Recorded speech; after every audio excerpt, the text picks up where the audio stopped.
பொறுமையை இழந்து அவசரப்பட்டு உணர்ச்சி வசப்பட்டு சில காரியங்களை உடனே இப்பவே முடிச்சிடணும் அப்படின்னு தட்டால் புட்டாலும் சில காரியத்தை செய்கிறதுனால வருகிற வேதனைக்கு அளவே இல்லை. ஆகவேதான் ஆண்டவர் சொல்லுகிறார், பொறுமையானது தன்னுடைய கிரியை செய்வதற்கு நீ இடம் கொடு, அப்பொழுது ஒரு நன்மையும் வாழ்க்கையில குறைவுபடாது, எல்லாவற்றையும் சம்பூரணமும் பூரணமுமாய் நிறைவாய் நீ பெற்றுக் கொள்வாய் என்று.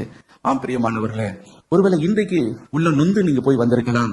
எவ்வளவு காலம் இந்த குறிப்பிட்ட காரியத்திற்காக நான் ஜெபித்துக் கொண்டு இருப்பது, இன்னும் எவ்வளவு காலம் இந்த ஆசீர்வாதத்திற்காக நான் காத்துக் கொண்டு இருப்பது, எவ்வளவு காலம் என்னுடைய பிள்ளையுடைய திருமண காரியம் இப்படி தடைப்பட்டு கொண்டே இருக்கும் என்று உள்ளத்தின் ஆழத்துல ஒரு துயரத்தோடு நீங்கள் காணப்படலாம். எப்பொழுதும் கர்த்தர் எனக்கு நீதி நியாயத்தை என்னுடைய கண்கள் காணும்படி அவர் செய்ய போகிறார். நான் இந்த அழுகையின் பள்ளத்தாக்கின் வழியாய் நான் போய் கொண்டிருக்கிறேனே, இன்னும் எவ்வளவு காலம் இந்த போராட்டத்தை நான் சந்தித்துக் கொண்டு இருப்பது, எவ்வளவு நாள் இதை சகிப்பது என்று பல கேள்விகளோடு இருதயத்துல நொந்து போய் ஒருவேளை பொறுமையையும் இழந்து முறுமுறுத்துக் கொண்டு ஒருவேளை நீங்கள் அமர்ந்து கொண்டிருக்கலாம்.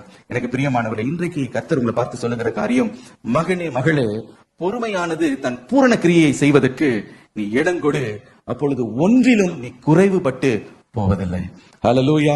அதன் காலத்துல தேவன் எல்லாவற்றையும் சகலவற்றையும் அவர் நேர்த்தியாய் செய்து முடிக்கிறவர். ஆகவே இன்றைக்கு சோர்ந்து போய் கர்த்தர் எனக்கு செய்ய மாட்டார், இந்த நன்மையான காரியத்தை நான் காண மாட்டேன் என்று உடைய நம்பிக்கையை விசுவாசத்தை தளர விட்டு விடாதீங்க. இன்றைக்கு ஆண்டவரை பிடித்துக் கொள்ளுங்க. நான் நன்மையானவைகளை நான் காண்பேன். ஹல்லேலூயா. கர்த்தர் எனக்காக ஆயத்தமாக்கி வைத்திருக்கிறவைகளை என்னுடைய கண்கள் காணும்.